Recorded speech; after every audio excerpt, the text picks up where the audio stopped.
Okay, so back to this again, guys. Really quickly, a couple things came up during the break that I want to make sure I address for everybody. The first one is I was talking to these guys over here, and it came up the whole idea of in your invoicing, because again, we talked about the liability of carrying expenses. So, are you going to carry the model fees? Are you carrying your own airfare? You're carrying all that kind of stuff, whatever. If you're trying to mark that stuff up and that's the business model that you're going to go after, yeah, that's a great thing. If you can't mark your stuff up, the last thing in the world you want to be doing is carrying those expenses because you are functioning as somebody's bank. You want to push that off onto the client. If you're nervous about carrying those expenses and you're worried about eating that and you can't afford to actually carry those expenses or lose it, then you also want to make sure that that stuff is all billed direct to the client. So in the end, that's what basically happens with me when I actually shoot at Carson Perry Scott. The only thing I bill them for I bill them for my photo fees, so the time that I'm actually shooting. I bill them what I call a per diem. It's basically the expenses to live for a day, so it's basically food. I don't, and that's all that I bill them for. They pick up the hotel, they pay for my entire crew, they pay for the studio, they actually pay for all the gear. I don't use any of my gear. I use only their gear. So there's other thing. Anyway, they take care of all of those things. I don't touch any of it. So what I bill them for is essentially my time. And then again, I'll do food, that kind of stuff, those expenses, because it's just too hard. They wouldn't give me a credit card to cover that stuff. But again, they take care of my hotel. I don't touch any of that stuff. Make sense? Okay, the other thing that came up during the break is that Daniel was saying that he was actually looking at doing an LLC based on the links and the PDF that were on our website. My takeaway, Daniel, if I'm putting words in your mouth, apologize, but that it was, it can be, it's not like just filling out a form, like it's not like buying a plane ticket.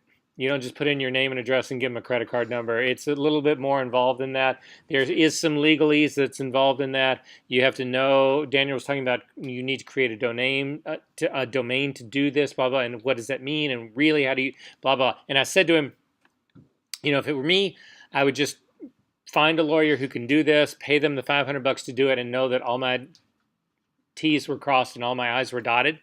But then I also remembered there are websites that are designed to actually help you do this, and they some are free, or I'm guessing they are. Some are maybe charge a far less fee than a typical lawyer was. There is one that I know of called LegalZoom. I know people who've actually used this to do wills and stuff with. I can't vouch for this. Again, I'm not an attorney. I'm not an attorney advisor. I just know that this thing does exist. The person that is behind this is actually really highly regarded persons, whatever. So, but I don't have any idea how much this costs, but I noticed when I went to their web, so it's called LegalZoom.com.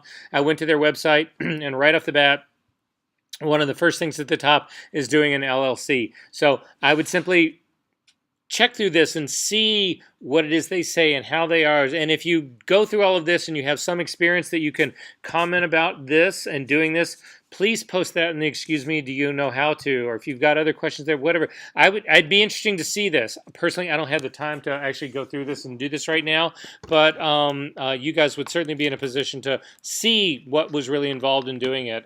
So that would be one option. Again, I don't endorse this. I don't recommend it. I just know about it. LegalZoom has been around for quite some time, though, so it's not something that I would necessarily worry about. I don't know how comfortable I would be giving them my Social Security number, although with the Equifax breach that happened this year, your fucking Social Security number, everybody already has it anyway, so that cat's kind of out of the bag. I don't know. Genie's out of the bottle. I don't know that you really need to worry about that all that much anyway. Because, anyway, so that is what that is. Are there questions about any of the rest of this? Yes. You said for the liability on expenses, if you can't mark it up, like what would be some cases where you can't mark it up? When I can't mark something up? Yeah. As far as an expense goes? Yeah. Wait a minute. I'm missing something when you're saying about liability. You keep throwing that in there, and that's a different.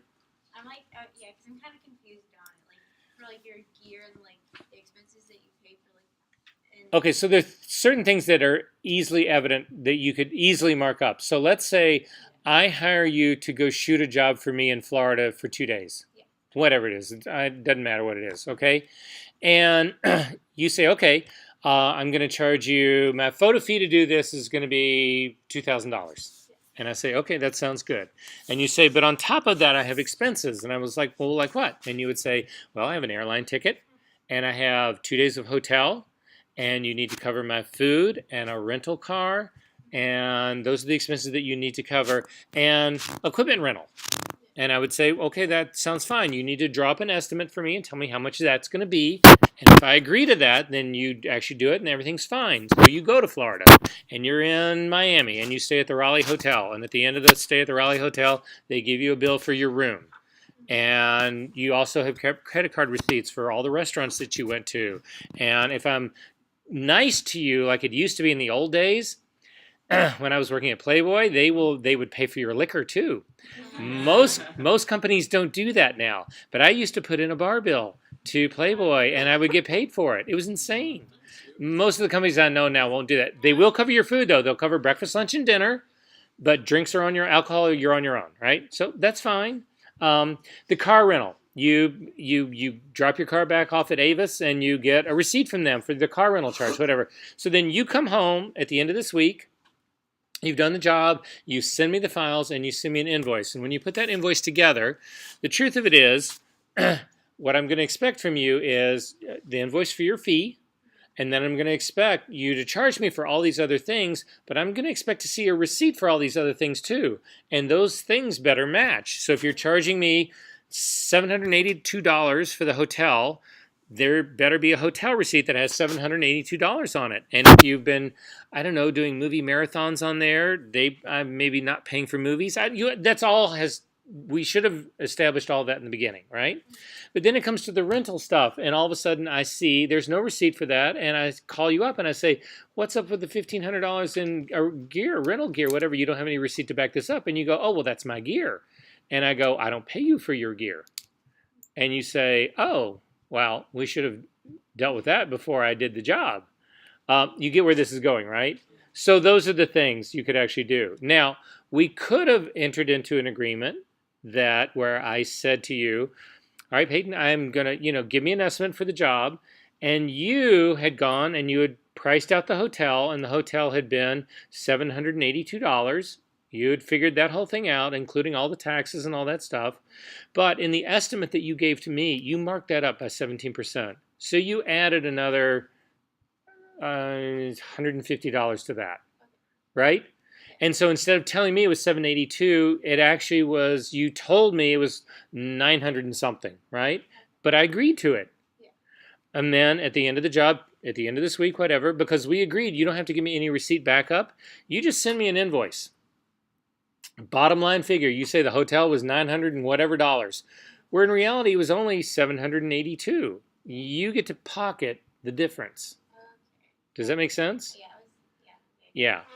So, or you tell me it's going to be 982. I insist that you give me a receipt for the 982. You actually have a receipt that says 782, but somehow in all of your wily skill set, that all somehow came out to be an invoice that has $982 on it. Whoa. And that's what you bill, and you send me that receipt, and I see it, and I say, okay, and we call it bureaucratic larceny. The truth of it is, so morally, from a moral point of view, here's the deal, the rub about all of this.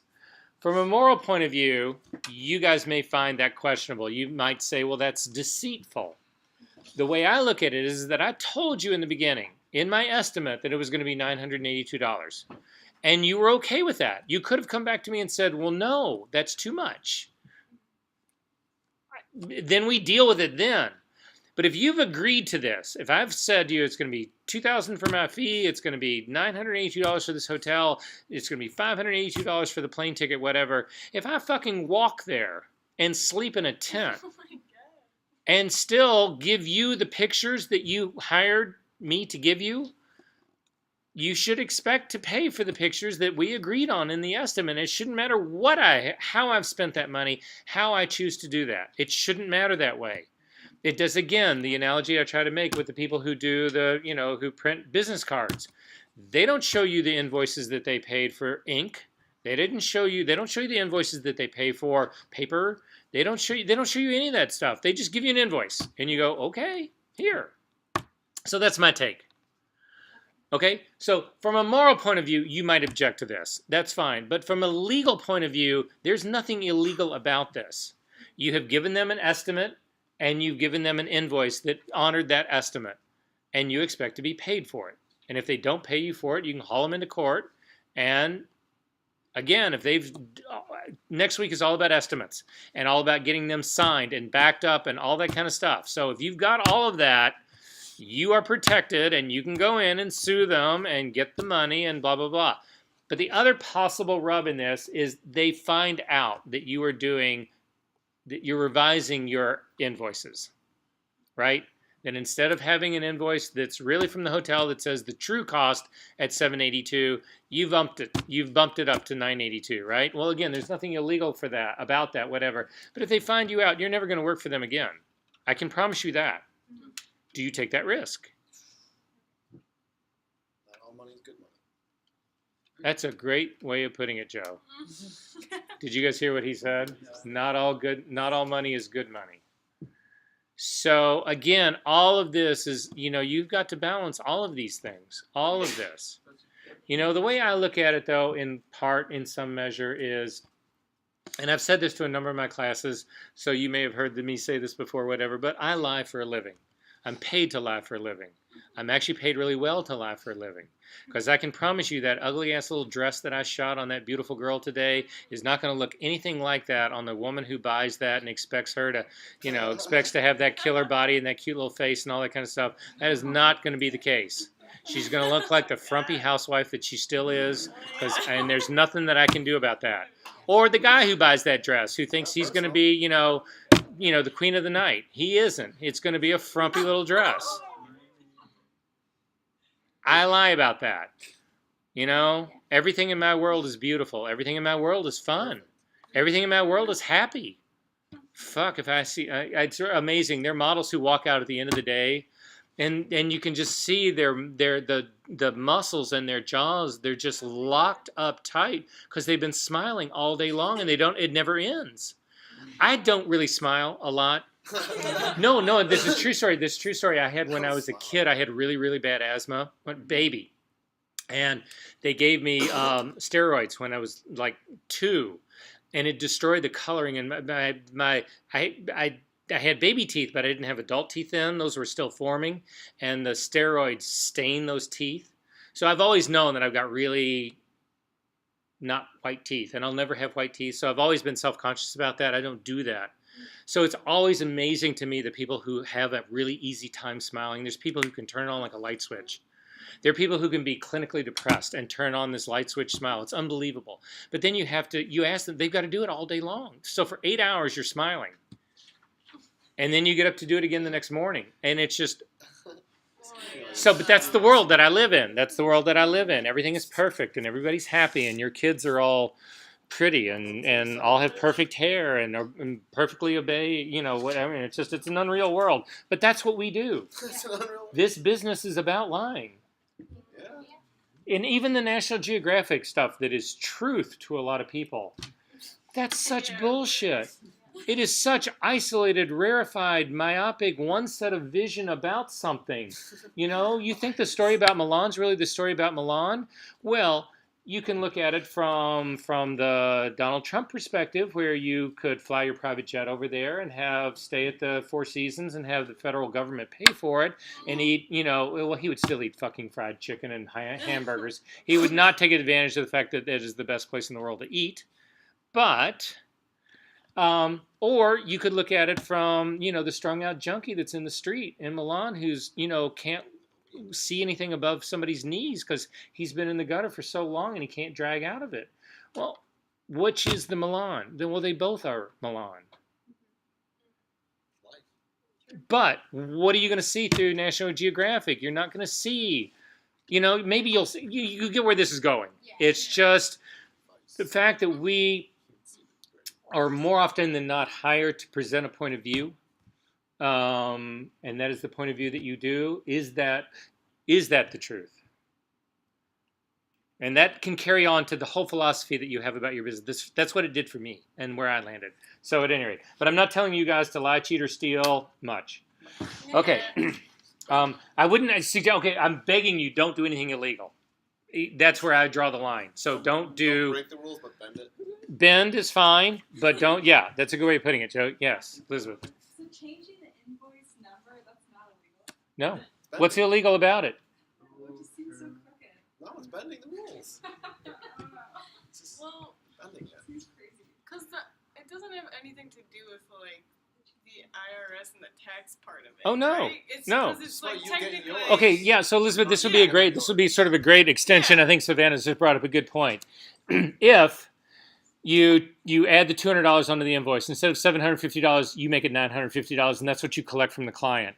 If you only put $750 in income on your taxes, that is illegal because you got paid $950 to do that. Yeah. So you have to claim the money that you actually collected from this. But as far as the relationship between you and your client, again, you gave them a bid. They accepted your bid. You came in at your bid. They paid you your bid. Where's the illegality of it all? Just the like going in and I get that. I get that. And no. So again, and if you feel that that's beyond something that you are willing to do, that is, all I can say to you is that is not an issue of legality. That is an issue of morality. That is an ethical issue, not a legal issue. And there's a difference. Okay? And if that's the way you want to go, that's fine. No, I don't mean to, I mean to encourage that. You've got to be able to sleep at night. You have got to be able to live with the consequences of your actions. For me, if you're going to take that gamble, you've also got to be able to live with the fallout of that if it all goes bad. If it all of a sudden a client finds that out, and some clients I know might look at you and say, God, that's the most clever thing I've ever seen. That's brilliant. I'm going to start doing that on my end. Or they could look at you and say, I think you're stealing from me and you're never going to work for me again. And then you would say, well, was that worth it? I can't answer those questions. What I'm trying to do is present to you, again, in a way that I know this goes on all over every single industry that there is. I know this happens everywhere. Again, I make a distinction between aggressive and illegal, and wrong is wrong. Everything else is not wrong. That doesn't mean it's right. It just means it's not wrong. It's not illegal. And that's a difference. And doing that is not illegal. It's not fraud. Okay. Yes. Didn't you just do your markup in the licensing fee of your photo? There's a gazillion places that you could actually put it. And a lot of people would prefer to do it that way. Instead of actually marking up their expenses at all, they would actually try to put it in their fee. The problem that you run into with that, though, is the appearance. Then all of a sudden, your fee, you and I both are going to compete for a job, right? And it's a $3,000 fee. That's what we're going to actually get on this. I've got expenses that I can mark up another $500. So the truth of the matter is, I'm going to get $500 out of this deal, in addition to the $3,000 I get paid for my fee. You're going to bid the job with no markup at all, but you're going to bid it at a $3,500 fee. I'm cheaper than you, which is odd because we're going to make the same amount of money. If they give you the job for $3,500 for your fee, we're going to make the same amount of money, but you seem to be more expensive than me because I am making it on a markup on the expenses. And you'll find, we get into this again in a big way next week, guys, is that there's some people that will simply quote one bottom line for somebody will say, what's your estimate to do the job? It is $125,000, 967 cents. That's it. They don't break it down at all. Well, that's a lot to swallow. I'm the guy who comes along and says, I have a $10,000 photo fee. I've got $25,000 in usage. I've got $15,000 in hair and makeup. I've got $35,000 in models. I've broken it down. There's no one number in there that's a $125,000 number. At the end, the bottom line figure is identical to your one line, but it breaks it out into more. I can look at it and see an estimate that's done like that, and I can see how it progressed and reached that $125,000. I don't just open up this one line from a photographer that says, yeah, I'm going to charge you $125,000 for this job, and you're like, really? Make sense? It's another thing that we'll get into next week about doing. We're going to talk about usage tonight in a big way, but in terms of how you bill it. Ultimately, in the end, usage and photo fee all come together to the money that a photographer makes. Do you want to bill a job that says, okay, I've got a photo fee of $35,000? Or do you do, my photo fee is $20,000, my first year of usage is $10,000, my second year of usage is $5,000? That's more palatable, but at the end of the day, it's the same amount of money. I get the same amount of money. It just doesn't, the number doesn't look as big. Is that morally questionable, Elizabeth? No. All right. Just curious. Really quickly before we go in, and then we're going to get into usage really quick in a big way, we need to talk about agents or not agents. In most typical situations, there's a trade-off. And I can tell you, I've had a gazillion agents in my life. Very few of them ultimately in the end paid off.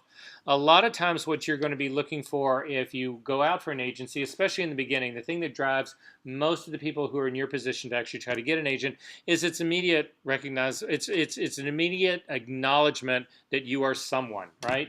So if you can get with one of the top agencies in New York, all of a sudden people take you more seriously because you've been vetted. You've got an agent who's willing to stand behind you, put their name behind you, and saying, yes, this is the real deal here. And if it's a serious agent, whatever, then anybody who would look at your work is going to look at it through different eyes than if it was just you on your own, right? But that's a two-way street. The agent is also going to expect you to be a part of their stable. So if you go to work for an agency like Bernstein and Andreoli, which is one of the huge artist agencies in New York City, there's a certain type of talent that they represent. And it's mostly higher end. It's going to be mostly more button-down suit kind of stuff. It's going to be, again, it involves a lot of money. It's going to be campaigns. It's going to be that kind of stuff. Are you the kind of photographer that can fit into that world? Or are you really the more, I'm much more hardcore. I'm a hip-hop street photographer, shooter, whatever. I don't shoot that kind of stuff. That's not who I am. I want to work for, I want to just do underground editorial. That's what I'm really all about. And do the occasional Prada ad because Prada farms stuff in, they'll do stuff like that, right? They'll find some, do you guys know who Olivia B was? Olivia B? She was. She's actually much older now because this happened quite a few years ago. But she was a girl she was 16 years old when she was discovered. She was 16 years old and she had a bunch of really cute friends and she had an iPhone she had a phone that's how she did her pictures. And she was using every Instagram filter, that kind of stuff on her pictures. She was just shooting a bunch of her cute, fashion savvy friends. That's what she did. There was an art director at Converse, which is owned by Nike, who was trolling. At the time, it was a Flickr account. I think this is how the story goes. You can look it up. But yeah, that dates it. That's how long ago this was, right? She had a Flickr account, and he was trolling Flickr all the time. He was just trolling, looking for exactly what she was. He was looking for unrecognized, spontaneous, instant talent. That's what he was looking for. He finds Olivia B. He really likes her work, and he hires her to do a $400,000 ad campaign for Converse with her friends.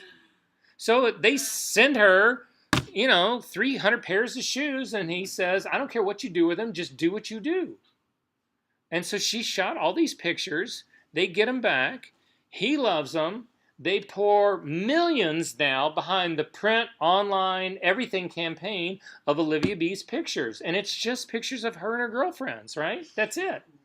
So Prada sees this, and Prada says, well, if it's good enough for them, it's good enough for us. So Prada hires her to shoot an entire ad campaign for Prada. And it goes on from there. She's not the only one. That wasn't the only one. She became the darling of the fashion industry. So she's now 17 years old, and she's got I have no idea. You've got to look up her bio, because I don't know who. I know that it was not. I know it was Converse and Prada were two of the big ones, and I don't have any idea how many else. She's 18 now, moves to New York. What? She's like a whole list of clients. Oh, yeah. She became this insane sensation, whatever. And I have no idea what even... Oh, and she had no rep. She had no agent. Right? It can. So, but the point that I'm trying to say is that getting an agent is not always the solution. It's not always the answer. When you do get an agent, if you do get an agent, what they end up doing is they will take 25% of the money that you make. Now, there's a caveat in that. It's not the money that you make on your expenses. So if you're marking up your expenses, usually agents don't touch that money. However, they charge anything that you're getting in fee and anything that you're getting in usage, they will typically take a cut of. What's the typical rate for photographers? It's anywhere from 25 to 35%. That would be the average. Most of the time you would go in and try to negotiate 25%. A lot of them will insist, especially when you're first starting out, at 30%. So that basically means a third of what you do, somebody else is taking that money. So there's a couple of things that you need to consider in doing this if you're going to do that. Number one, contracts. Are you going to sign with them? How long are you going to sign with them? Because they own you if you do that. Do you start out with a trial period of just a year? Does it go for 5 years? Is that how you start? This matters.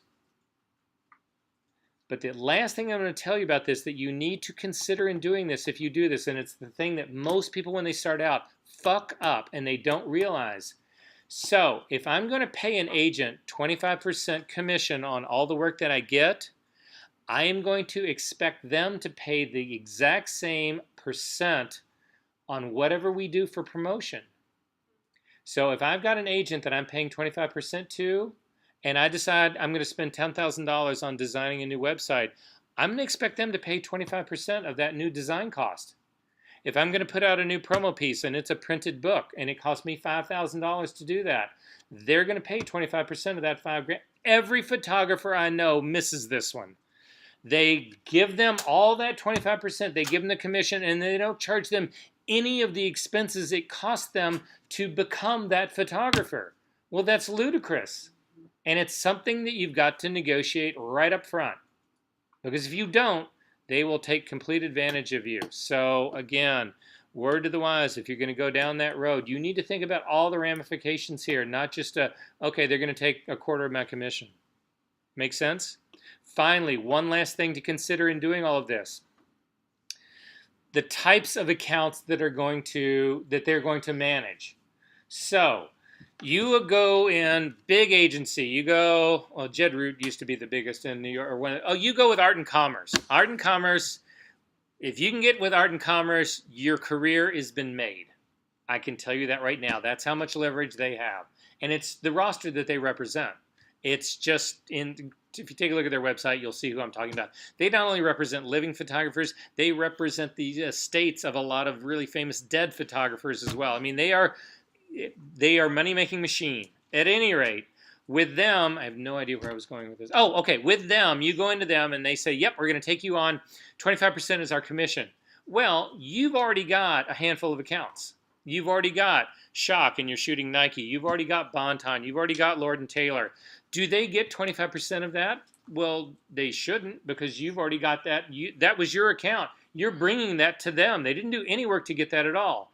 So what in a lot of cases, what they'll do, and it's what I do in my case with a situation like that, is those are reclassified as house accounts. House accounts are something that a photographer brings to the party, and you charge, and you give them a different commission for that. So in the case of me with the last agent that I was with, any new work that they got me, they got a 25% commission on, and they got that commission for life, as long as they represented me. But in any house account that I had, they got a 10% commission on the house account. They would still manage that account. They would still have to do all the booking for that account. They would do all the negotiating with that account, whatever. But they didn't get the full 25% commission because I brought that to them. That could be worth $100,000 to me this year. That one little clause adjustment.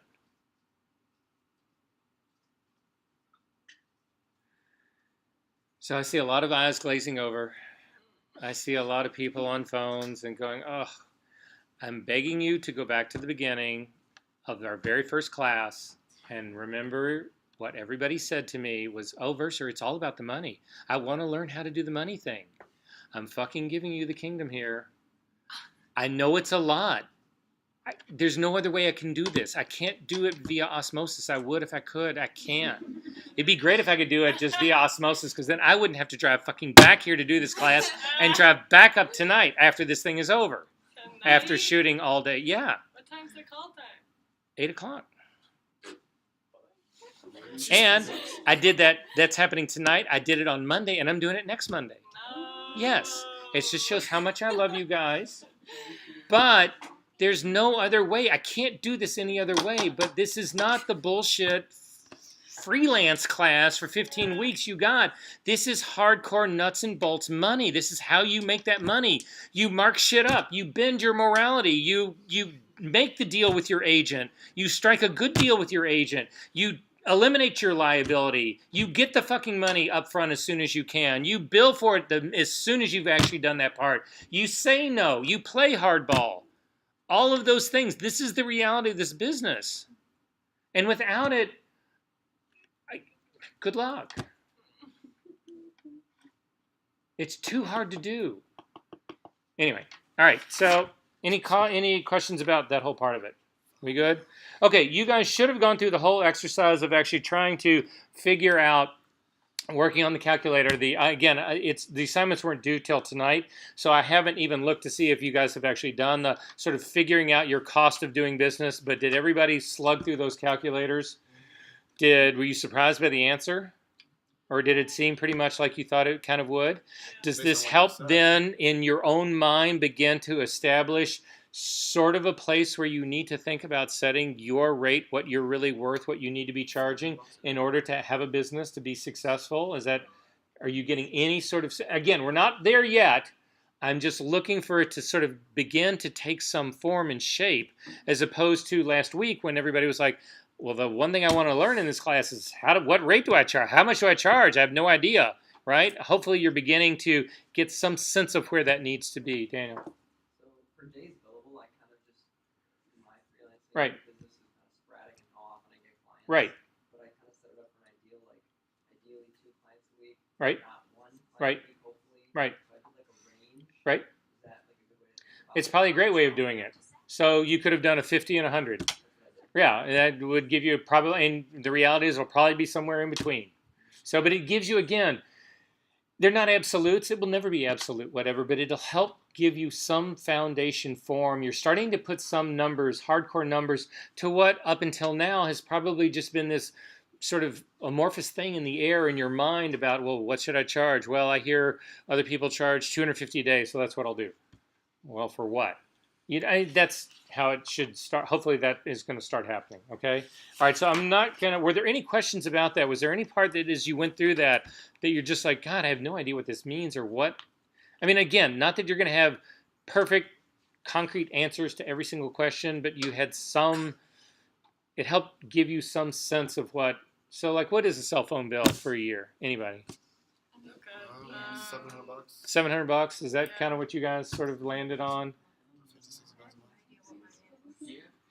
No, I was just curious. All right, so at any rate, all right, we'll look at some of that stuff. Next week, we'll actually take a look at some of those, and I'll sort of try to get an average of where things are going. Usually what I'll do is I'll point out, because again, I had somebody in this class actually said their cost of living in a year would be $2,000, and I said, wow.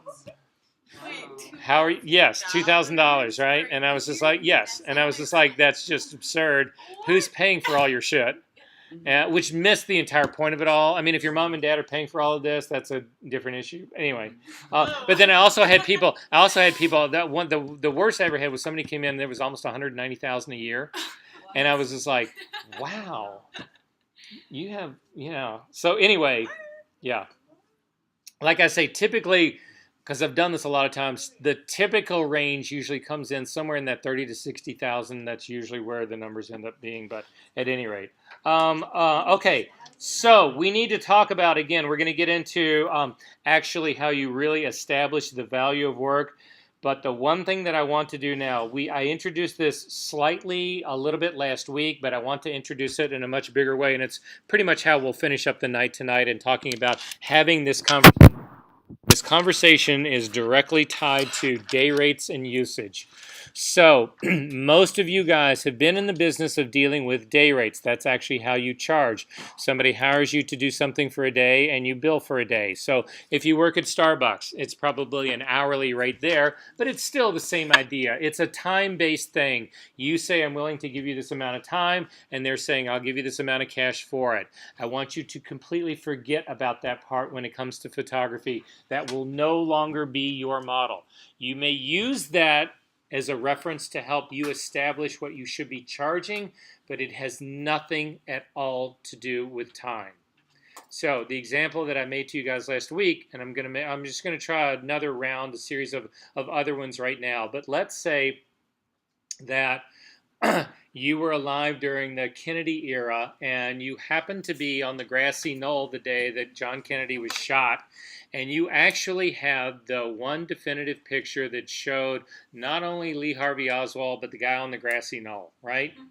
And it took you 10 minutes, there was a half hour of your time to take that. You walked down there during lunch, the motorcade was going by, you whipped out your camera, you shot the picture, and you have the picture that every publication in the world wants.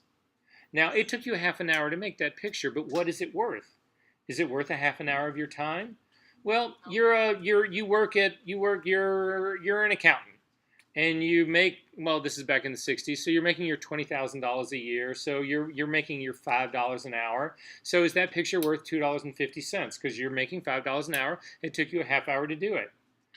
You'd be an idiot if you sold that picture for $2.50. No, you've got the picture that everybody wants. You can get people into a bidding war on that. You can have people who are buying the first time rights to it, the people who are buying the second time. The first time rights would be who gets the picture and gets to run it first, right? Well, the New York Times is going to want that really bad. Wall Street Journal, I'm not Wall Street, Washington Post is going to want it really bad. You know, there's a group of people that are going to want to be the first. But then there's people who are willing to do the seconds on that. You know, there's the local paper in Peoria, Illinois, that they're willing to, they don't have to have it today. They can run it tomorrow morning or tomorrow afternoon's edition or even the edition after that, because ultimately they will get to the great picture, right? But so you can sell it to one price for the New York Times, to a different price to the people who are going to run it tomorrow morning, and a completely different price for the people who are going to run it next week. But it gets more than that. Time Magazine wants to buy your picture, and Time Magazine has got a circulation of 12 million people. Well, your picture is going to be seen by 12 million people. That is a completely different use than the magazine that the local, your daughter's Girl Scout local periodical magazine that goes out to 30 families, right? They both want to use the picture, but one of them is going to use it a whole lot more because they are using it, that their material goes out to a whole lot more people, whatever, than the little local publication part. Does that make sense to you guys? But at the end of the day, all of this, it still goes back to the half hour of time that you spent taking that picture. That picture becomes the definitive picture. It's like the Zapruder film of that event, whatever. It becomes the picture for all time, of all of history. Every time they do a thing on the 60s, your picture is going to be used. Every time PBS runs a thing about the 60s, it's going to be used. Every time Ken Burns wants to do a documentary on the Kennedy years, Camelot, that picture is going to be used. Every time any biography is written of Kennedy, that picture is going to be used. When they do pictures of Jackie Kennedy, that picture is going to be used. When they do pictures of Ole Cassini, the guy who designed Jackie Kennedy's dress, that picture is going to be used because that was where all the blood hit. You get where this is going. If you only charge $2.50 for that picture for the time it took you to make that picture, you're a fool. It's all about the usage. What are you going to do with my picture? And where usage comes down, and the fundamental bedrock of usage has to do with copyright. How many people in this room are comfortable with their understanding of copyright as it applies to your photographs? One person. 1.5 persons. 2.5 persons. But there's a fundamental misunderstanding, I think, about copyright, and we need to clarify that first, because without copyright, you have nothing to license. You have nothing to give the usage of. So, copyright. There's a couple of articles about copyright that are on our website. I'm begging you to go through them. They're relatively short. They're not going to be really exhaustive legal treatises of copyright, but I'm going to touch on the touchstones about copyright right now, just so that you understand basically what's going on and realize how much of it you need to spend time doing, how much of it you don't need to spend time doing, and some of the catchphrase things that are going to actually come up into this guy. So I just want to take time to actually talk about this. So the first thing that you need to know about copyright is that the minute you create it, you own the copyright to it. Now, not everything can be copyrighted. The things that can be copyrighted are photographs, obviously can be copyrighted. Songs can be copyrighted. Trademarks cannot be copyrighted. Trademarks are trademarked. So, for instance, Coca-Cola does not own a copyright to the Coca-Cola logo. That is trademarked. It's just a different name. It's essentially the same legal protection, but it's a different thing. The thing that you need to know that's specific about photography is the minute you take that picture, the minute that shutter clicks, you own the copyright to that image. However, there gets to be messiness in this. And the messiness in it is this. If somebody uses that photograph without your permission, because copyright by definition means that you control everything about that photograph. You control who gets to use it, what they get to do with it. All of those things you control because you own it. You own that image. You own the copyright to it. And nobody can touch anything. They can't do anything with that image without your permission. Again, there's some caveats to this, but by and large, that is the tenet of all of this. So the reason that's important to you guys is that that forms the foundation of your licensing. That's how you get to say to somebody who does want to use your photograph, okay, you need to pay me to do it. You need to pay me to use that picture on a billboard. You need to pay me to use that picture on your website. You need to pay me to use that picture in a print ad. You need to pay me to use that in a direct mail flyer. You need to pay me to use that as a magazine ad. You need to pay me to do all of those things. You get to set those terms because you own that picture. However, there are situations where you can make images that are not yours. And as first starting out, these are the things that you need to be careful about. So the first one is you will make an image, but it will not be yours if you are employed in a company that hires you to do it. So if you go to work as a full-time staff photographer for Amazon and you do a bunch of pictures for their online stuff, they own the copyright, not you. You were employed by them to make this picture. You are not the copyright owner. They are. The next one, and this one really applies to freelancers, is work for hire. And you will see that phrase in every fucking freelance contract you ever get. There's going to be, and it will be in bold letters. They never change the wording. Somebody might try to change the wording, so you need to be careful. But most of them are too stupid and lazy, and they use exactly the same wording. Every single contract I've ever seen about this has got this work for hire clause. And basically what that means is that they're not permanently employing you, but they are hiring you as an employee for this specific amount of time or project, and that all of the output of that is owned by them, not by you. So Ambrosi, or Shock, is a perfect example of that. Everything that you do for the company that Savannah works for, everything that I shoot for them, everything that I've ever shot for them, they own the copyright to that, not to me. I have no control over what they do. They pay me for one time. Basically, they give me a fee for my work, but then they own that work and they can do whatever they want to with that work, and it's theirs. Okay? So a lot of people have been told, and it's one of the things, mistakes that I think happens in this business a lot, is that the advice is always given to photographers, you never sign a work for hire contract. You never do that. That is bad precedent. It's bad business. You never do it. Bullshit. I have shot, we had this conversation last week as well. You guys know what Dockers are? Yeah. Do a quick Google search for Docker pants. And then go to Google Images. Here, I'll do it with you really quickly. You might even see some of my work. I know, right? K-E-R-S, pants. Okay, to that, images. Those are Dockers.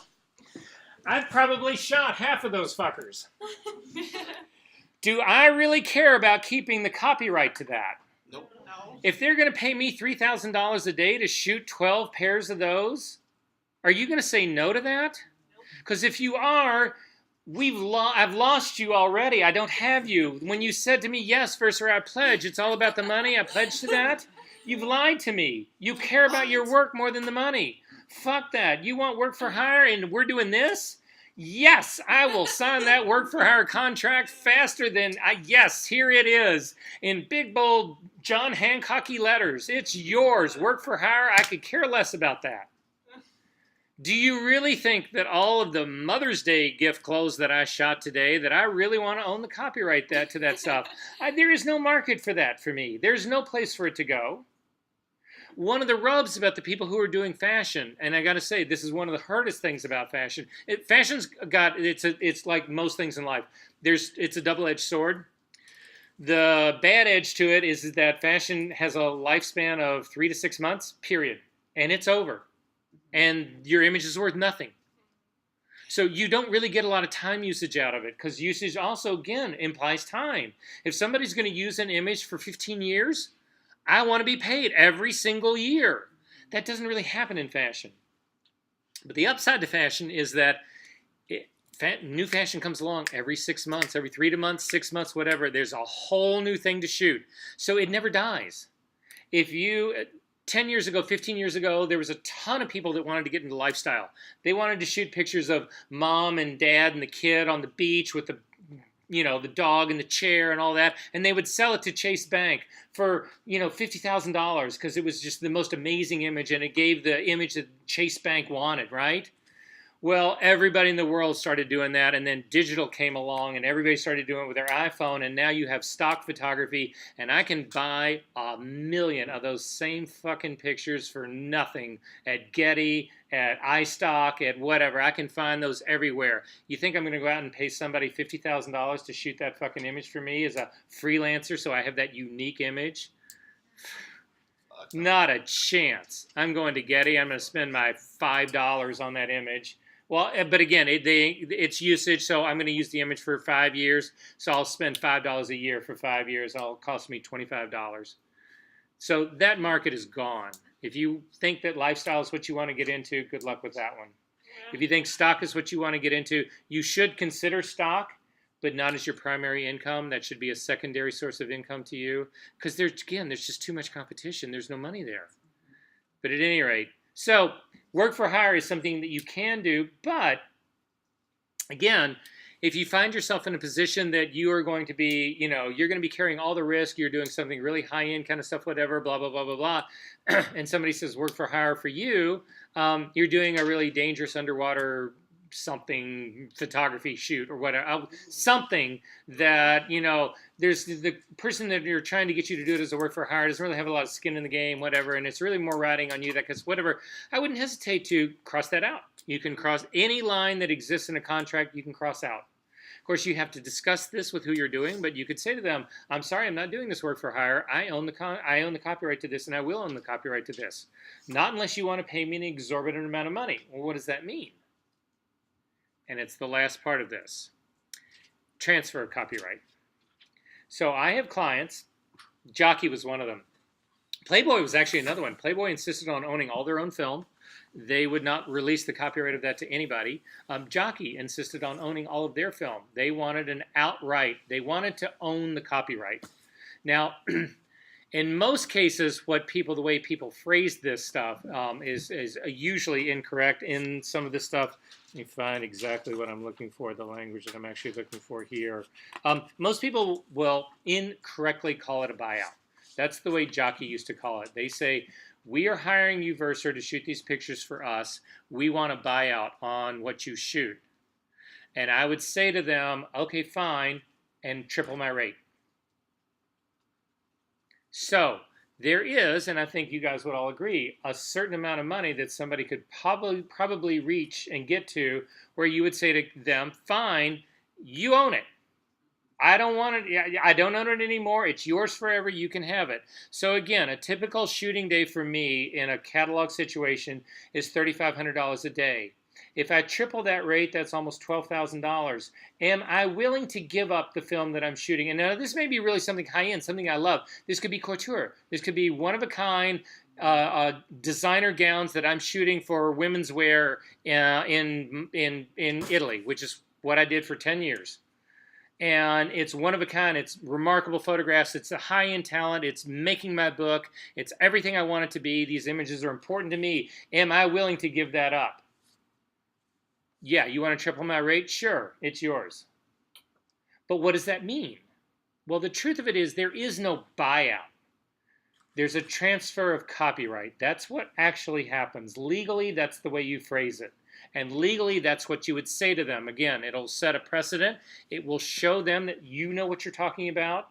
And you say to them, there is no such thing as film buyout or image buyout, whatever. But we can transfer the copyright. You can own this. And they have to pay for it. That is something that you can negotiate. And that's a great thing to negotiate. Because again, especially if you don't care about the work and they want to buy that out. I shot jockey underwear for years. Do you think? The packaging. It was pictures of panties from here to here. There were no faces. There were no, how much of that shit can I own? Do I want? No, I don't. And if I wanted it, I could shoot it on my own and have it in my private collection if I wanted to go that road. But no. But again, my agent would say to them, if you want the transfer of copyright on this, the rate is triple. And they would go, okay. Bought my first house, shooting women's underwear. Actually, the funniest part about this is panties. Now, does anybody in this room have a hard time saying that word? Okay, some people do. So then people will say underwear. But then there are people who have trouble with that.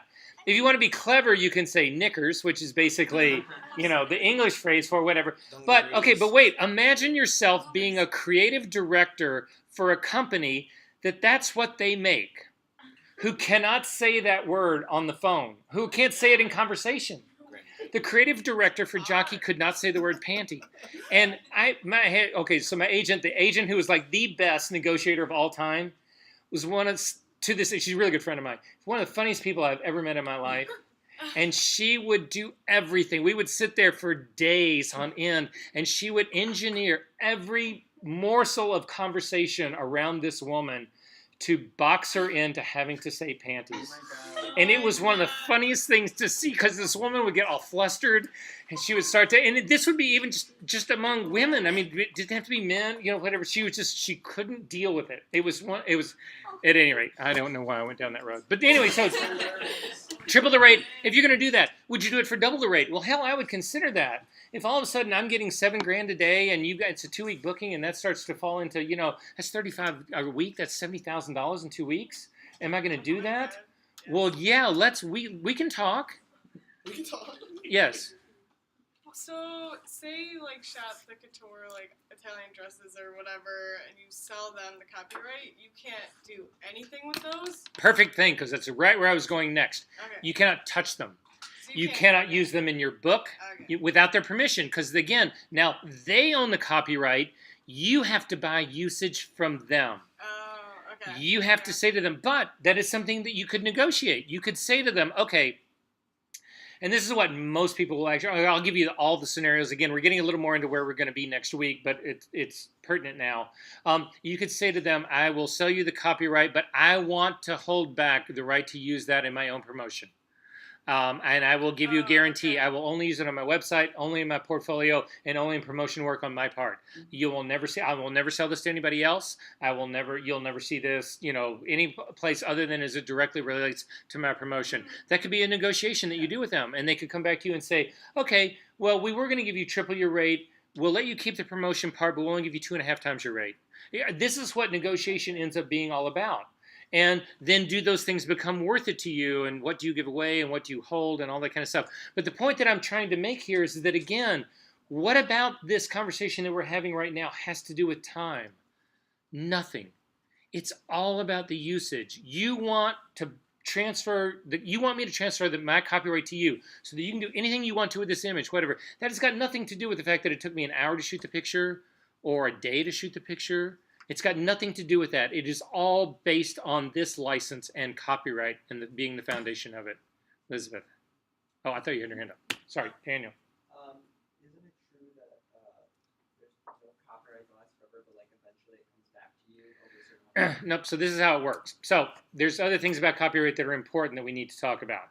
The first off is that even though you own it right out of the gate, if you don't register it, you cannot go into court. So you own it, somebody steals your image, and they use it. You have the right to sue them, but no court of law will let you walk in there unless you have registered that copyright. That image has got to be registered with the Copyright Office. I think I've put an application on there to do copyright, but they're old. All the applications are old now because they've just rewritten the. They're rewriting the copyright laws. It's like it seems like every year now. Guess who rewrites the copyright laws in this country? Congress. Does that give you any idea how fucked up that process is and what a mess and a nightmare that probably is? So, yeah, anything that I would give you to tell you right now is probably temporary. But you can go on to there are links on here. You can go to the U.S. Copyright Office. It's all done with the Library of Congress. That's ultimately where the work goes. It used to be that you couldn't do anything digitally. Now you actually can. So what most people are doing right now, and you've got to go on there to see what they actually accept, because they used to accept all kinds of media that they don't accept anymore. It used to be that you actually had to send them an actual version of your photograph with the application form all filled out. And then what people started doing is that, because it used to be every single photograph you had to register the copyright on. But then people in photography started doing, a typical shoot for me could be in a given day, 300, 400 images, that kind of stuff. And I want to copyright the entire thing. So then what they started letting you do is you could do really small contact sheets, as many images that you could get on there, and that you could register groups of images that related to one another. I couldn't do a fashion shooting, say, in the morning and a location shooting in the afternoon and gang those together and do it under one copyright, but I could do my entire fashion morning and my entire location afternoon as one copyright application. Then they went into digital media. They started allowing digital media, but they're really particular about that because digital media, it does not last forever. So no matter what you put it on, whether you put it on a gold, platinum, diamond encrusted CD or DVD, that thing will fail in 10 years. If you put it on a hard drive, it'll fail in 5. If you put it on a thumb drive, it'll fail in a week. So how do you submit your work? Because you have to submit something. And so I have no idea what they're requiring right now. Because to be perfectly honest with you guys, I don't copyright any of my work. There's nothing that I shoot that I want to copyright. Again, if they steal this, I wouldn't even know it was mine. I swear to God, I probably do have. Anyway, but you guys get where this is going, right? But that does not apply to everybody in every situation. You get the chance, you shoot Buddy Guy his very last performance at his club. And it becomes, you shot Jerry Garcia, the very last concert that he did, right? You've got the pictures of the very last song he ever played. What is that worth? That's worth more than a pair of Dockers from the waist down, right? So again, those would be the things you need to consider. What do you copyright? What don't you copyright? You're not going to copyright every picture you take for the rest of your life. That would be absurd. There's no reason to do that because not everything you have is going to have value. But if something that you have taken has potential value, you damn well better have it copyrighted, because if somebody absconds that issue, if somebody takes that image and uses it, you have no recourse. You cannot sue. You cannot go into court without that thing being registered. You just can't do it. You'll get there and they'll say, show us your registration. You'll say, I don't have it. And they'll say, get out. They won't even hear it. So another thing we need to talk about, and that's the court system. Yes. Yes. In the digital world, Yes. Is copyright within the raw files themselves? You can, no, it won't be in the raw file because there's nothing, you can actually tag it into the metadata, but there's nothing that you can bury into the raw file. The only thing that gets buried into the raw file that's truly native to the raw file is the data about your exposure. It's got, you, Don't raw files inherently have a copyright? no.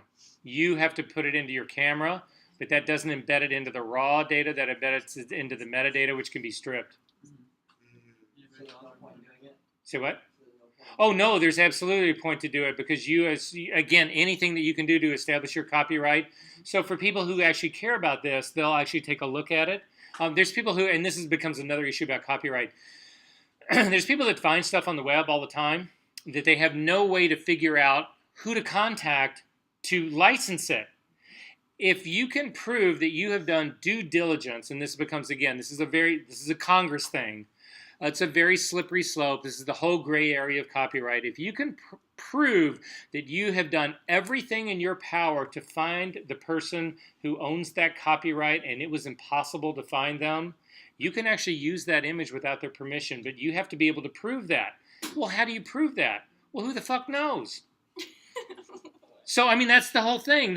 Well, Congress wrote it that way. Well, of course they did. But what's due diligence to you is not to me. Well, yeah, I did a Google search and I couldn't find them. Or, well, I hired a private investigator and I spent $150,000 trying to find who owned this picture and 6 years of my life and I couldn't find them, but, yeah, I'm using it now. What is it? Well, we don't know. It's like pornography.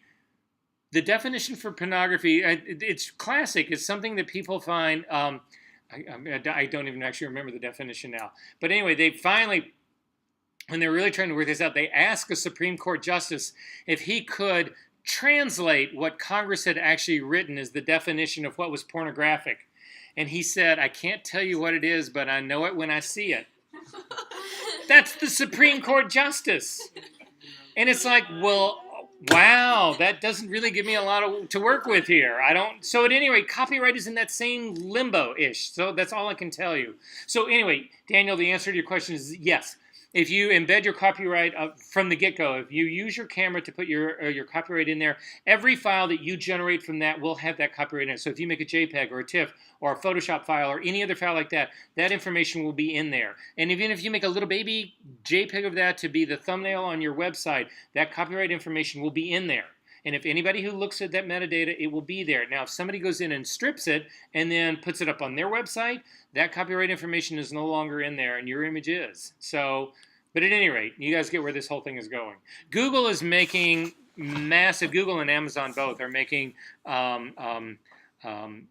extremely research-intensive investments in being able to research imagery, to track imagery by imagery, to track exactly what it is you're talking about, so that all of a sudden you got no idea that some guy in Abu Dhabi stole images right off of your website and is using them to advertise whatever in Abu Dhabi, whatever. There's now, I know this from my own case. I do. Anybody who's been in my retouching classes, there's a couple of films that we watch that deal with body manipulation and the ethics of body manipulation. Anyway, they're copyrighted videos.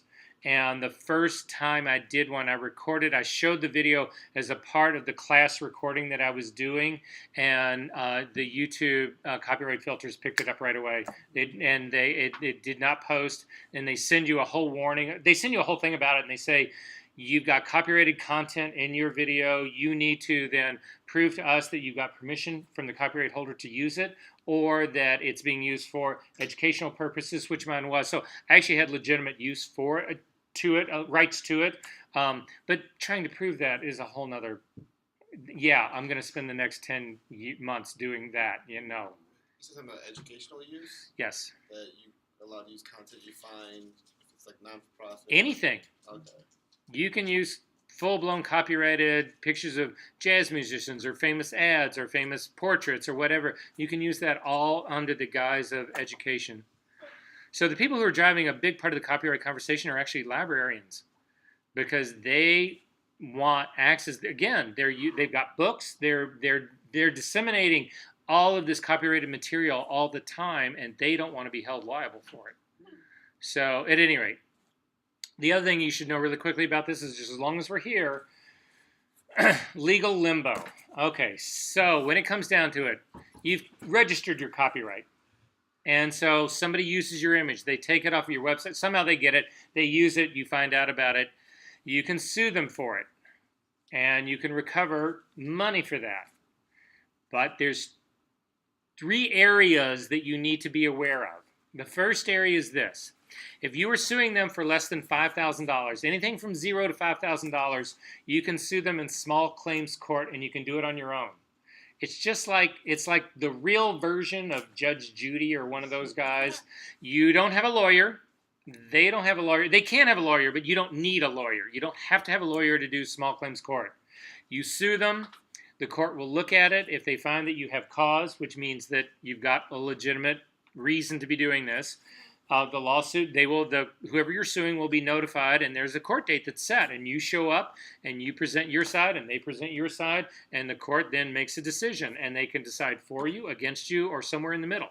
So if you're suing for $5,000, they might give you $1,500, whatever. Anyway, but that's basically it, right? So that's small claims court. You can do it on your own. From $5,000 to $50,000, and you need to write those numbers down. It's not their hardcore, but I'm giving them to you. I got these directly from my lawyer. From $5,000 to $50,000, you have to have legal representation. You have to hire a lawyer. They have to be in court with you. They have to present the case. You can't do it on your own. You have to do that. In that range, that $5,000 to $50,000, no matter what you get, you will pay every penny of that to your lawyer. You will not see one dime of that money. I'm telling you this right now. They call it legal no man's land. You will not get any of it. It will all go to your lawyer. Every bit of it. Wait, so the first 5 to 50,000? No, from 5,000 to 50,000, you need that lawyer guy. Legal rep. You get $10,000 settlement, you're going to pay $10,000 to your lawyer. You get $25,000 settlement, you're going to pay $25,000 to your lawyer. You get $50,000 settlement, you're going to pay $50,000 to your lawyer. So you're going to do all this. You're going to hire the lawyer, you're going to go to court, you're going to spend all the time, you're going to prove what you had to prove, you're going to give them your time, you're going to do that. You're going to win. At what cost? And you're not going to have a penny to show for it. 12,000 why? There isn't any. That's the point I'm trying to make. There is no reason to go into court for that kind of money. From $50,000 on up, you also have to have a lawyer, and then you actually stand a chance to make some money. So you can go into court, possibly. You get the $100,000 judgment. You pay your lawyer $50,000. You make $50,000. It's a good deal. Everybody's happy. You get the $200,000 judgment. You pay your lawyer $75,000. You make $125,000. Somehow you start to make money beyond that $50,000 range. But I'm telling you, people do this all the time. They think, fuck it, I'm suing them. I'm hiring a lawyer and going in there, and they will spend months. And this is not just true of copyright. This is true of any legal battle that you choose to fight. You've got a landlord that threw you out, stole all your equipment and sold it because you were behind on the rent, and you decide to sue them. You can go into small claims court for less than $5,000, and maybe it'll go your way. But anything between $5,000 and $50,000, you're not going to see a dime. You may get satisfaction. Wow, I sued them and I won, but you're not going to get any money, and you're going to be out all your time. Yeah. It's just the reality, and I'm telling you that. Don't fall into that trap. Because people want to do it. People are angry. And people say, well, fuck it. They owe me that $50,000, and that should be mine. But your lawyer's going to say, yep, and I'm going to charge you every penny of that to get it. It's just how it is. But now you know. No, it's not bad. No, but I've had a friend who's dealt with it a lot. He used to shoot a lot for... I have a good friend who, he was more of an advertising... He shoots hardcore advertising, and he did a bunch of stuff for Standard Oil or Amoco, or I don't know what gas stations out there anymore. Does Amoco still exist? Does Standard Oil still exist? So I don't know, like Chevron gas, I mean, somebody like that, right? Shell, let's say Shell. I don't think it was Shell, but let's say it was something like that, whatever. And they bought his stuff, and they bought rights to use his stuff for a year. And 6 months after it was due to be up, whatever, he still saw this shit everywhere. And so he started photographing it, and he would see it everywhere. And they still did billboards. They still did credit card inserts. They still did all this stuff, whatever. And so he sent them basically another invoice for it, and they rejected the invoice, and then it kept going on. And he finally got a lawyer involved with it, and he ended up getting, I think he was well up into the hundreds of thousands of dollars before this was all over. They did it for another 2 or 3 years at least, and it was all over the world.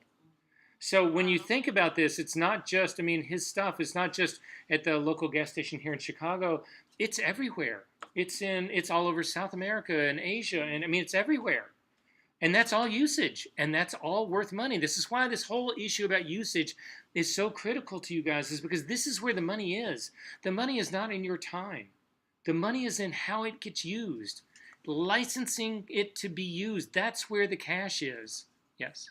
Backtracking back to usage, does it come into play at all when you're teching or assisting? No. That's just a day. Doesn't come in when you're teching and assisting. It doesn't come in when you are doing hair and makeup. It does come in when you're modeling. If your face is showing, usage is a play in that. So there's a lot of girls who, and I just pick girls because I dealt with an agent who actually dealt with this. Perfume ads are notorious for this. So the perfume ad, when they'll say to Julia Roberts, okay, we want this image of you, and we want to be able to use that for 3 years. She gets paid for all 3. She gets paid for the first year, second year, third year. And this again, another reason that this is going to become important to us. We're going to talk about this more next week as well. So whatever is negotiating tactics. So a lot of times, actually all the time, people want to buy more usage than they actually need. So people come into it and they always want unlimited. They want a buyout. It's not called a buyout, but they want to transfer a copyright. So what we try to suggest to them that instead of that is that, this is the one that I always do. I will price a transfer of copyright for them. That's usually triple my whatever I would charge for 1 year. It's usually triple that. And they'll always come over to me and say, oh my God, there's so much money. I can't, no, there's just no way, whatever. And I usually always say to them, you're buying the right to use something that hasn't even been made yet. We haven't even made this image yet. And you're buying the right to that. Why don't you buy a year? Just buy a year. We'll set that at a 1 year rate instead of triple that. And decide if you like the image. And if you like it, do you want to use it again for the next year? And if you want to use it again for the next year, then this is the price for the second year. And then if you want to use it for the third year, then this is the price for the third year, and at that point, I will transfer the copyright to you.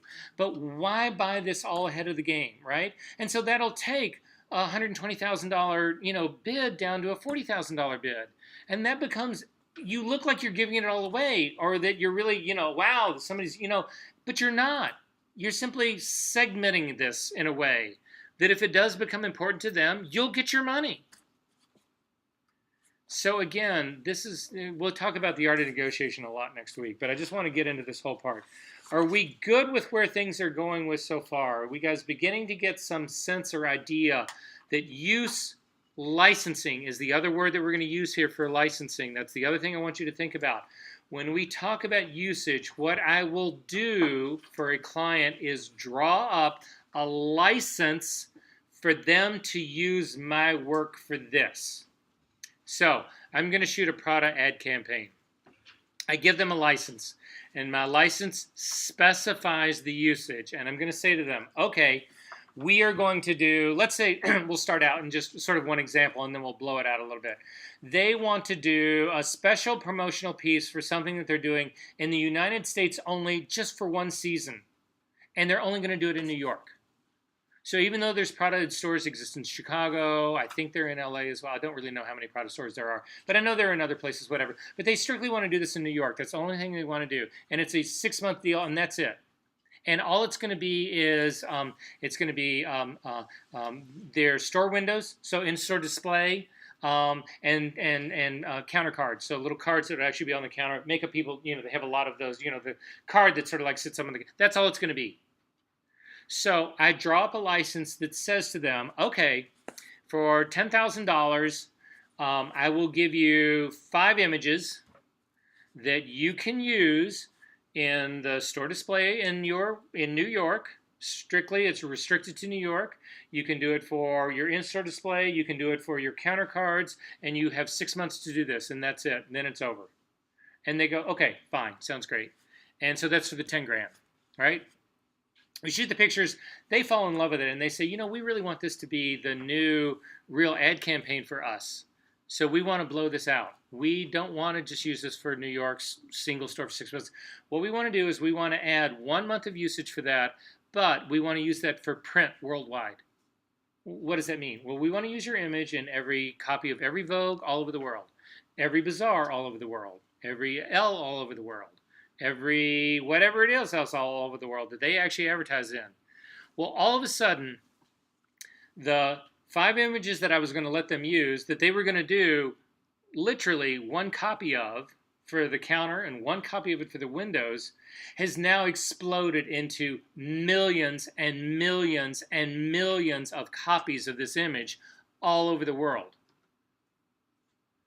That is worth a whole lot more money than that one store in New York City. So all of a sudden I say to them, okay, things are going up now. So again, we'll get into this in a bigger way next week. Typically, the way we will work this out is you take the day rate metaphor that you guys are probably used to working with. That's your starting point in your mind. You never quote a day rate to anybody, but in your mind, that's where it would start. So for me, my photo fee to shoot this for them and to let them use it once in this one scenario would be $10,000. But now they want to expand this. Let's say it was just going to be those images to all their stores worldwide. That would double my usage. My usage then, because I've gone to a different geography, it's gone from national, or actually we could even say it's gone from local to national would double my rate. To go worldwide adds another version of that. So I went 10 grand extra for the US, another 10 grand for worldwide. But now we're getting into media as well. It's not just store insert, it's not just display in the store and on the counter. Now it's print advertising as well. So that also goes 10 grand for local, 10 grand for media, for national, 10 grand for worldwide. So how many are we up to now? I think I'm at 60 or 70, right? 60, right? They want to use it on their direct mail for all their, anything they're going to do for their credit card stuff, any invoice that they send out, whatever, not, they want to use it for that worldwide. 2 more usages. It's another media and it's worldwide. And this just keeps going on and on and on and on and on. We talked about Stephen Meisel doing editorial, I'm not editorial, but advertising for Prada. I actually do this exercise in class. And it starts out at $75,000 is Stephen Meisel's shooting rate. That's what he gets paid a day to shoot. And what that basically entitles to them is one-time usage, one media for an image.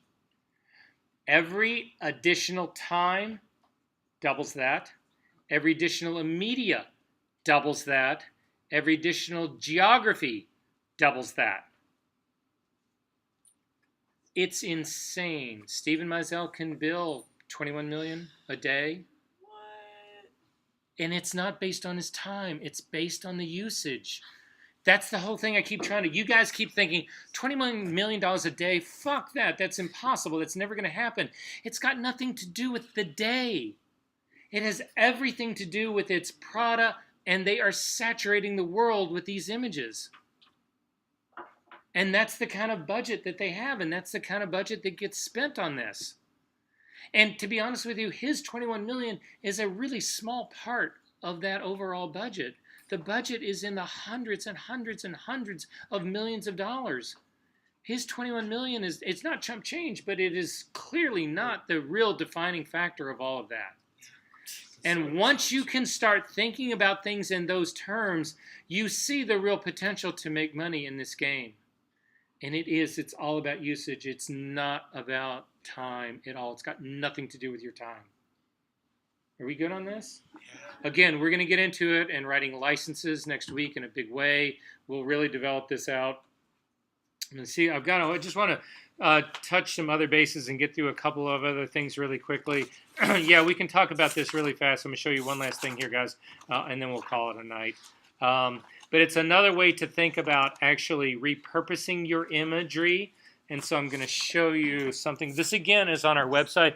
I strongly suggest, if you can, to read this, the thing that I'm actually going to ask you to go through right here. It's on our website. It doesn't take too long. We've touched on some parts of this. It'll help develop this slightly more in depth, I think, for you guys. So I just want to make sure you're aware of this, and I'm going to ask you again to take a look at this guy. So it's in this, I think. No, I take it back. It's not in this.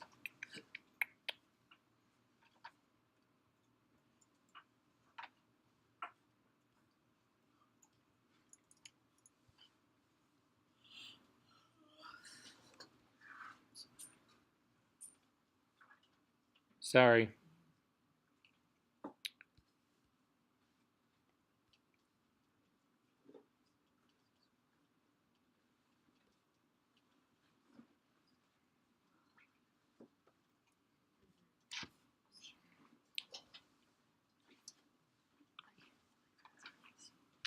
I don't think it's this. Sorry, guys. Oh, here it is. Here it is. Sorry. It's actually, this assignment 2.2 right down here. Read the ASMP licensing guide. It will go through. I'm going to fast forward. I'm going to open this up and fast forward to a part of it. But the good thing about this is going to help reiterate to you guys what you should be thinking about in terms of this and how you can actually start to begin to formulate more of an idea about how you can actually work with usage and licensing. And the way this whole thing starts out is they actually divide the world of photography. Actually, let me open this up in a something else that I can get this to open up in. They divide photography into 3 basic categories: commercial, editorial, and retail. Commercial would be advertising. That would be the classic part of it. The kind of stuff that I do would be commercial. So you're shooting pictures for you're shooting pictures for Chase Bank, or you're doing pictures for credit card companies, or you're doing pictures for fashion houses, or you're doing that kind of stuff, whatever, catalog work, that kind of stuff. That would all be considered commercial. Editorial is work that would be done primarily for magazine or print journalism, that kind of stuff. It didn't always have to be magazine. It could be newspaper. It can be, and all of this, you need to make. I speak of these always in terms of paper, which is kind of old school. This applies to electronic versions of this as well. So it doesn't really matter whether it's an electronic zine or actually a printed magazine, whatever. The same ideas would apply. And then retail, the final thing about retail would be things like weddings. It doesn't really fall into a commercial world. It doesn't really fall into an editorial world either, whatever. So you can think about these things, starting out into these categories about where you fall in these categories, how you work within these categories, and again, you would have different licensing agreements for these categories. So for instance, if you were going to shoot somebody's wedding and you agreed to allow them to use these pictures, you still own the copyright to those pictures. So does that mean you can use those pictures for something else? Yes, you can. Now, there's some caveats to this. I'm going to show you how this is actually going to work in just a second, but you are the copyright owner. You are granting a license to the married couple and their family and friends and all of that to buy your your photo albums, your whatever albums. You grant them the right to do that, but that's it. You, on the other hand, hold the copyright, so you can actually do more stuff with that. Sort of makes sense? The same thing holds true for commercial and for editorial as well in a big way. So I'm going to zoom down to the end of this to show you a quick example of how this can actually work. But again, if you read through this, this will sort of broaden out the understanding of this all. This is something that I really want you to pay attention to, and it's this stuff right here. Again, these are the terms that are involved in all of this. So remember, I told you, I'm always asked to actually do buyouts. This is right here. They're saying right off the bat, an imprecise term to use. What they're really talking about here is transfer of copyright. This is, nobody would use this. Creative fee, it talks about what that is. Exclusive license, flexible license package. This will get you familiar with some of the phraseology that we're going to use next week, okay? It will help a whole lot if we don't have to spend a lot of time dealing with all of this. It's not that exhaustive. That was it. You just saw it all. But this is the part that I wanted to show you right here. So this is 3 different approaches to actually something that was done. The top row of images that I'm going to look at right here are, again, if you'll see here on the very top, you've got retail, editorial, and commercial. So this is somebody who was very, very, very smart about his usage and licensing in this. Stephen Gross is actually a photographer here in Chicago. He still is here in Chicago. He was one of the first Chicago photographers that actually started shooting weddings in an editorial style. He had a Leica in one hand and a flash in the other hand, and he could actually, his Leica had a focusing wheel on that was right by his shutter button, so he could actually focus and fire. It was a film camera. He still shoots film, at least as far as I know. Still shoots a film, only black and white, refused to shoot anything else. Flash on camera, wouldn't shoot anything else. He would do the obligatory portrait of mom and dad and, you know, granny and all that kind of, he would do that. But the majority, what he was really famous for, what he became really known for, whatever, was at the reception and the wedding. He would do all of this handheld flash, editorial, really run and gun kind of stuff. That was what he got really famous for. And he charges an absolute fortune. Minimum wedding for Steven, I'm sure, is now $10,000 just for him. And that's just to shoot it. You haven't bought the first print. So you think, wow, you can only make that kind of money in advertising. Don't kid yourself. If you're really good. Anyway, so Steven shoots this wedding. This is how he starts out. And it's an assignment thing. It's a retail. But what he insists on for his weddings is that the people that he is shooting all give him model releases. So not only does he own the copyright to this stuff, he's got it all released. He doesn't have to worry about it. So he can market this stuff. He can do anything he wants to with it. So the first thing that he does is he actually puts it in a stock site. So this very same image is now at Getty. So he got paid for the wedding, he gets paid for the prints, but now it's also on Getty. And anytime anybody wants a picture of a wedding couple, and it's really hard to see this image, it's a little bit easier if you see, but it's a picture of a couple. She's sitting inside the car. This is the couple right here. This is a girl in her wedding dress. She's in the limo thing right here. There's her husband's leaning in to give her a kiss. Right? I mean, that's the image. It's really hard to see. But anyway, that's the image. You might be able to see it better if you look at it once you open up the PDF. But that's the image, right? So anyway, he puts this on Getty or on iStock or whatever his license, his site license is, whatever, and he makes another, I don't know, this was in the earlier days of stock, whatever, he makes, another $3,000 doing stock work, whatever. But then he turns around and he actually sells this to MetLife. This becomes a print ad campaign for MetLife, and this bumps it back up. Now he's back up in the $10,000, depending on what they're going to do with it, the $20,000 range for licensing for this, because it's MetLife's billboard. It's the thing that's in the fucking every bank. It's in every bank window. Well, how many MetLifes are there in the world? Oh, it's worldwide? Yes. Okay, we're not just dealing with local now. We've gone worldwide with this image. How much is that worth? Again, it's got nothing to do with the day he shot this wedding, but he has now carried this all the way through. And you can see that this one picture that he has got, not the picture alone, because again, obviously they got more pictures for the wedding part, but this thing has generated him. He's now up in the $40,000, $50,000 range for this one image, for this one day of shooting. And it had nothing to do with his time. No, he's paying him $50,000 to shoot a wedding. But because he's dealing with the usage and the right of this stuff, whatever, this just goes on. And let's say this became the iconic image for MetLife and they wanted to use it every year for the next 10 years. He would get whatever MetLife was paying him every year. He'd get a check every year. Oh, it's insane. The couple's divorced. He's still getting paid for their wedding pictures. Okay, so that's one example here. The next example down we'll talk about is another way of doing it. So this is a guy who actually, in a commercial situation, this guy right here, it's a picture of these two guys, and I don't really know what they're doing. I want to say they're having lunch. Is that what it is? Yeah, okay, glasses of milk. I think it may be milk and cookie thing, whatever. Anyway, but this is the picture. He shoots it for Bank of America. He gets, again, model releases for this, but this would probably be professional models that he's working with in a commercial setting. So they've been hired to do this, whatever. He gets the model releases to actually use this stuff, though. He also owns the copyright to this stuff. He actually puts it up on his stock thing. Some sociology textbook thing picks this up, and they're talking about the relationship of, I don't know, uncles and kids, whatever they're doing. I have no idea what the context is here. But again, it's sort of more of a stock situation that he's playing this part out. And then he self-publishes this thing as some greeting card thing. Sells it to Hallmark. I don't know. But you guys, again, he's taken a single situation here and he has milked it all three ways. Right? And then finally, the last example that we got down here, this is actually the funniest one, I think, because I don't know that I really believe this, but it's not really the believability of this as much as it is to get the idea across to you guys. So this guy, I think he starts in the middle right here. Yeah. It was an assignment for Gourmet Magazine to actually shoot wine. So he's in California. It's an article about wine. He shoots this image right here. And then he actually takes it into retail. He sells this he makes big posters out of this shit and sells it as fine art posters in galleries in places like Aspen. Would you really buy that and put that on your wall? No. But somebody does. Oh, yeah. Honey, look at this. We went to California. They bought it at the gift shop in Napa. We were in California and we bought some art. They buy it stretched onto a can. Yes, of course they did, right? Yes, they did. But then he also, actually, Expedia ends up buying this thing to use on their website.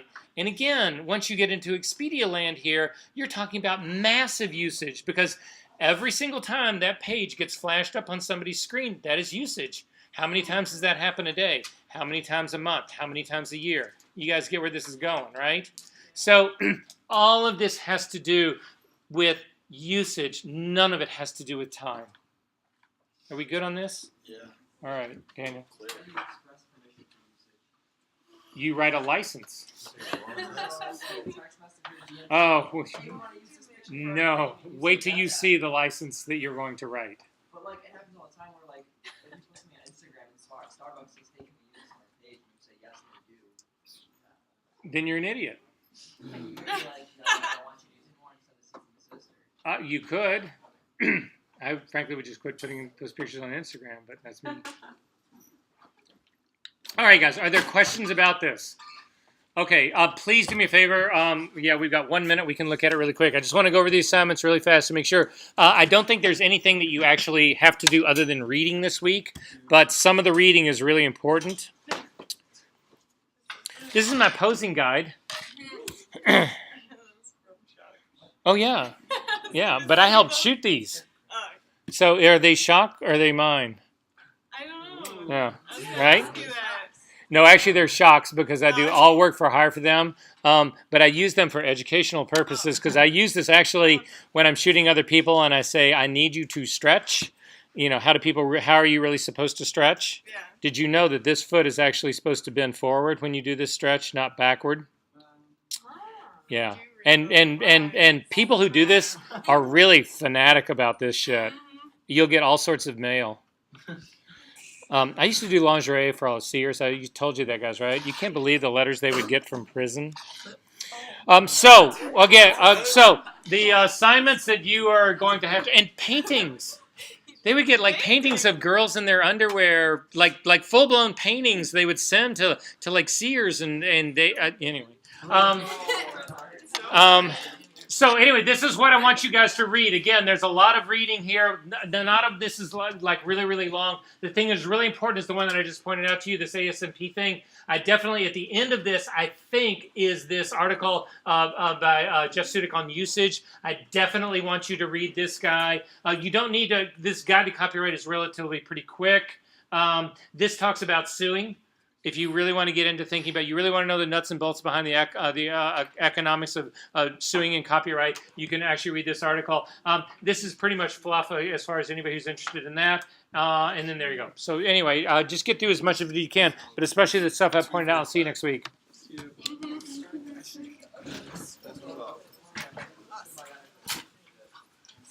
So with your proof of an